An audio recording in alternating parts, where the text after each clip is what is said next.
Well, it is good to be back with you for our weekly update. Today, we're going to talk about our stewardship campaign, and I have a special guest today. Really appreciative of Ray Sandhagen and his presence in our church family, along with his wife, Betty.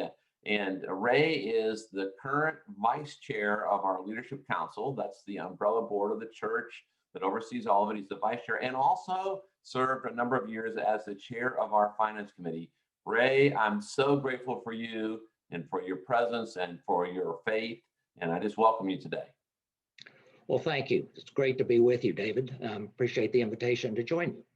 Awesome. So I'm going to go ahead. Let's get started and talk about where we are in our current stewardship campaign. I'll put the numbers up on the screen for us, and Ray, you can talk us through that, okay?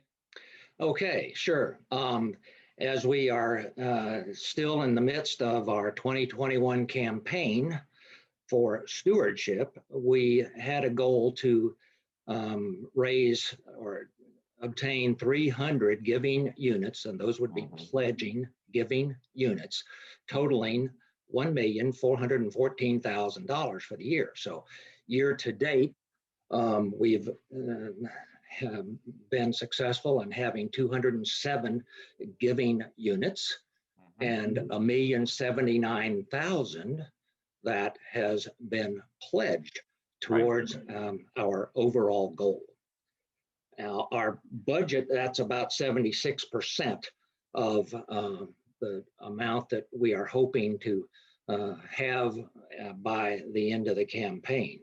The budget is actually $1,330,000, so we're about 81% of our amount that we hope to obtain by the end of this year. We are still short about 93 pledging units to be able to reach our 300 giving unit goal for the year. So we still have a ways to go. And the campaign stewardship campaign initiative is not over, and we'll continue to go along with this campaign until we can get closer to our overall goal. But we're making substantial improvements. Now, that difference between the budget and the goal of stewardship has to do with the fact that pledging income is only part of our income, correct? That there's also unpledged giving. And so we hope to reach the $1.4 million in pledged goal, but what we've actually budgeted is $1.3 million because we know that any extra would help offset the unpledged giving, which is where through the pandemic, our church has struggled, probably the most, and seeing that we haven't been in person fully. And so that's the difference for that. That's correct, David. We still have a ways to go with that. And the unpledged giving is very important, as well as the pledge giving. But at least if we know what we have in pledge giving, that's going to make it easier for us to plan for this coming year. Yeah. Well, and there's still, I believe, right, Ray, opportunity to participate in this. I can still be a part of this family movement. Absolutely. There's an opportunity to participate, and there's a number of different things that we can do. There's, talking with your financial planner about qualified charitable distribution. That can be very helpful. It's a substantial tax savings, but you really need to talk with your accountant about how to do that. But that's another tool for some members of our congregation to be able to use. Yeah, people give in many different ways. Stocks, they give through check, they give through regular giving through their bank account. So there's a number of tools, and if you haven't been a part of this and like to, you can find that pledge opportunity online at our church website, fumcwp.org, and we'd love to have you join us. Or always you can call the church office and ask to speak to Matt Kuzma, who is our COO. And we'd love to talk to you about that. Yeah. Well, Ray, I appreciate that update and thank you for that. So let's talk for a minute about stewardship. I'm so grateful for the example that you set. Is one of the things that was clear early on, that stewardship's important to you. So tell me a little bit about what stewardship means to you as an individual, and maybe how that might be a little different than stewardship in the church. Okay, sure. I guess I really can't remember a time when I have not made a pledge to my church. I've always felt that it was important to be able to make a pledge to financial pledge to my church, but there are two sides to that. A financial pledge as uh, as well as a spiritual pledge. Both of those are critically important to help grow our church. The church really depends on both, but certainly from a financial aspect, we depend on those pledges that we get every year in order to be able to run the church, be able to plan things we want to do for the church is critically important for us to be able to know what we're going to have to work with for the year. And we depend upon our congregation members to be help us be successful in furthering God's work in our community and abroad. Yeah, I certainly appreciate the stewardship of the church, which is managing things that have been entrusted to us for the purpose of God's kingdom. And I certainly agree with the understanding of the scripture that says God is going to bring about heaven on earth through his body, the church. So participating is a chance to participate in the work of God in the community. And so I also appreciate pledging as a planning tool for the church. And I certainly see that as an individual piece with the planning. Tell me a little bit about why. It's interesting, you say you've always pledged. Why what's been some of your own motivation for that? Well, first of all, I'm very grateful for the gifts that God has given to me and to my family. And I have a responsibility, I believe, to make gifts to the church then to help the church complete the goals that the church has in the community and abroad. But it's my responsibility. And I believe that all of us have a responsibility to pledge and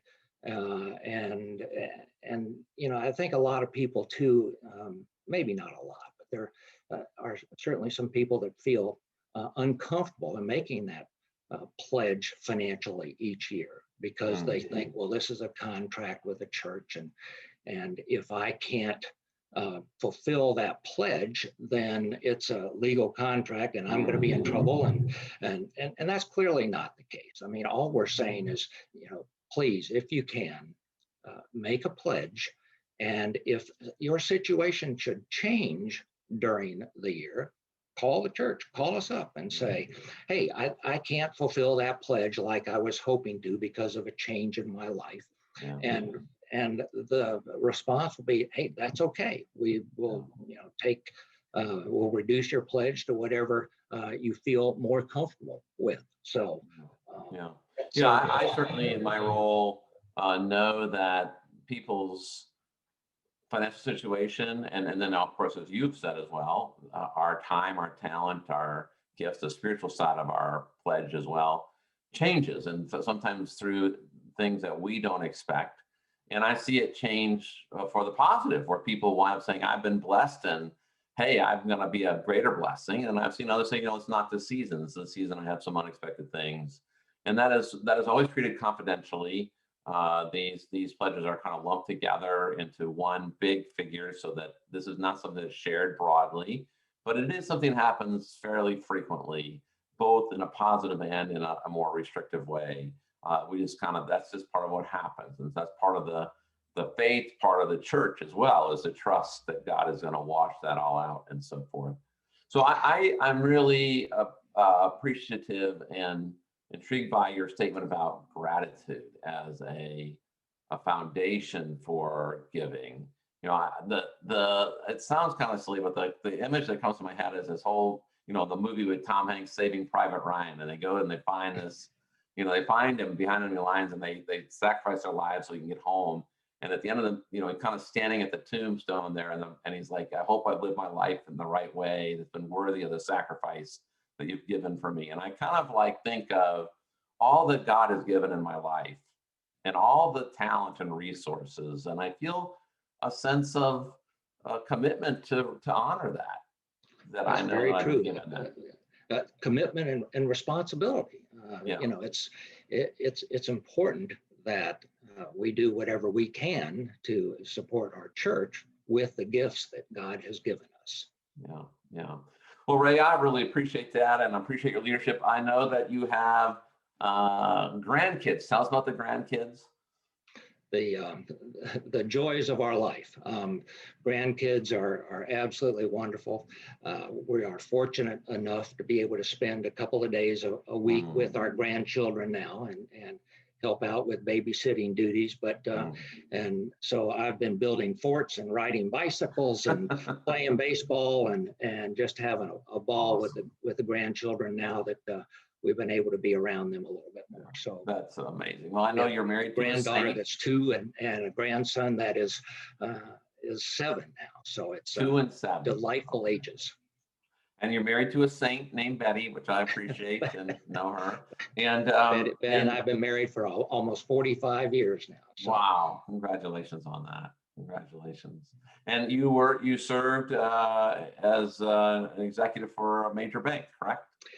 Yes, I was involved. I was involved with SunTrust, now Truist, here in this market as CEO for a number of years, and then in other markets in the state of Florida and in Georgia. So it was a wonderful banking career, and have enjoyed being retired as well. Well, I think I see it as part of the stewardship you talked about, the spiritual side of presence, gifts, and service and witness. You know, you've shared your talent and your wisdom with our church family, and I'm very, very grateful for you and Betty being in the church. Thanks so much, Ray, for being with us, and I look forward to, as this pandemic winds down, to being back in person with you. We look forward to it. Thank you so much, David.